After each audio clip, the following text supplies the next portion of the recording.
മറ്റൊരു സഹോദരിയുടെ ചോദ്യം. അപ്പോൾ കല്യാണം കഴിഞ്ഞ് വന്ന ആ പെണ്ണിന് ഭർത്താവിൻ്റെ വീട്ടിലാണല്ലോ, പിന്നെ ആ പെണ്ണിൻ്റെ വീട്ടിലേക്ക് പോകാൻ പറ്റൂലേ? അത് ഭർത്താവിന് പറഞ്ഞേക്കാൻ എന്തെങ്കിലും പ്രയാസമുണ്ടോ? അങ്ങനെ പറഞ്ഞേക്കാത്ത ഭർത്താക്കന്മാരെ അവരല്ലാഹു ശിക്ഷിക്കുമോ എന്നൊരു സംശയം. ഇതെന്തുള്ളൂ അറിയും, സാധാരണഗതിയിൽ എന്താ വെച്ചാൽ ഈ ഭർത്താവ് പിന്നെ ശരിയായ ഒരു സംരക്ഷണം ഭർത്തൃ വീട്ടിൽ നിന്നും ഭർത്താവിൻ്റെ ഭാഗത്തു നിന്നും ഉണ്ടെങ്കിൽ ഒരു പെൺകുട്ടികളും അവളുടെ വീട്ടിൽ പോകാൻ ആഗ്രഹിക്കൂല. അത് വാപ്പാനും ഉമ്മാനും കാണാനുള്ളൊരു ആഗ്രഹമാണ്. ഈ വീട്ടിൽ പോകാനുള്ള ടെൻഡൻസിക്ക് പിന്നിലൊക്കെ ഉള്ളത് എന്താ വെച്ചാൽ ഒരു റെസ്റ്റാണ്. ഈ ഭർത്താവിൻ്റെ വീട്ടിലൊരു സ്വൈരമില്ലാതെ ആകുമ്പോൾ തൽക്കാലം ഒരു ഇടവേള, ഒരു വെക്കേഷൻ കിട്ടുക എന്നുള്ള ഒരു ഇൻ്റർവെൽ നിലക്കാണ് പോകുന്നത്. അപ്പോൾ അങ്ങനെ പോകുന്ന പെൺകുട്ടികൾക്ക് പൊതുവെ ഭർത്താവിൻ്റെ അടുക്കുന്ന ഭർത്തൃവിടുന്ന് സമ്മതം കിട്ടൂല.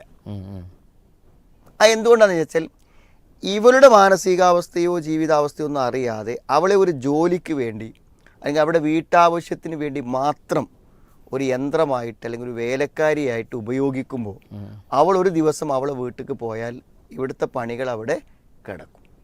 അപ്പോൾ ഈ ഒരു ചിന്താഗതി വീട്ടുകാർക്ക് പൊതുവെ ഉണ്ടാവാം. പക്ഷെ ആ ചിന്താഗതിയെ ഭർത്താവ് കൂടെ പിന്തുണക്കുമ്പോൾ പൊതുവെ എന്തു ചെയ്യും, അയാൾ അവളെ പോകാൻ അനുവദിക്കൂല. അപ്പം അങ്ങനെ അനുവദിക്കാതിരിക്കുമ്പോൾ ഇവിടെ കഷ്ടപ്പാട്, എപ്പോഴെങ്കിലും ഒന്ന് വീട്ടിൽ പോയി റെസ്റ്റ് എടുക്കുമ്പോൾ അതും സാധിക്കാതെ വരുമ്പോൾ പെൺകുട്ടികൾ വല്ലാതെ എന്തു ചെയ്യും, പ്രയാസപ്പെടും. അപ്പോൾ ഭർത്തൃ വീട്ടിൽ വേണ്ടത്ര സംരക്ഷണമോ പരിഗണനയോ ഒക്കെ ലഭിക്കാതിരിക്കുമ്പോൾ സ്വാഭാവികമായും അവർ വീട്ടിൽ പോകാൻ ആഗ്രഹിക്കുമ്പോൾ അവരെ വീട്ടിൽ പോകാൻ അനുവദിക്കണം ഒരു നിശ്ചിത സമയത്ത്.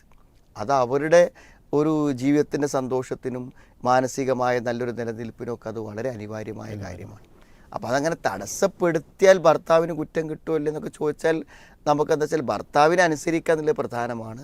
പക്ഷേ ഭർത്താവിന് തൻ്റെ വിഷമങ്ങളെ ബോധ്യപ്പെടുത്തി കൊടുത്ത് തങ്ങളുടെ അവകാശങ്ങളും തങ്ങൾക്ക് കിട്ടുന്ന പരിഗണനയും അവരിൽ നിന്ന് വാങ്ങുക എന്നുള്ളത് നമ്മുടെ സഹോദരിമാർക്ക് എന്ത് ചെയ്യണം, സാധിക്കേണ്ട ഒരു കാര്യമാണ്.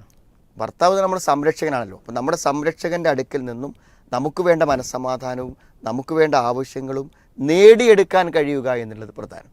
വാപ്പൻ്റെ അടുത്ത് നിന്ന് മക്കൾക്കത് നേടാൻ കഴിയണം, ഭർത്താവിൻ്റെ അടുത്ത് നിന്ന് ഭാര്യയ്ക്കത് നേടാൻ കഴിയണം. അങ്ങനെ നേടാൻ കഴിയുമ്പോൾ മാത്രമേ നമുക്ക് ആ സംരക്ഷണത്തിൻ്റെ ശരിയായ ഒരു അനുഭവം ഉണ്ടാവുള്ളൂ.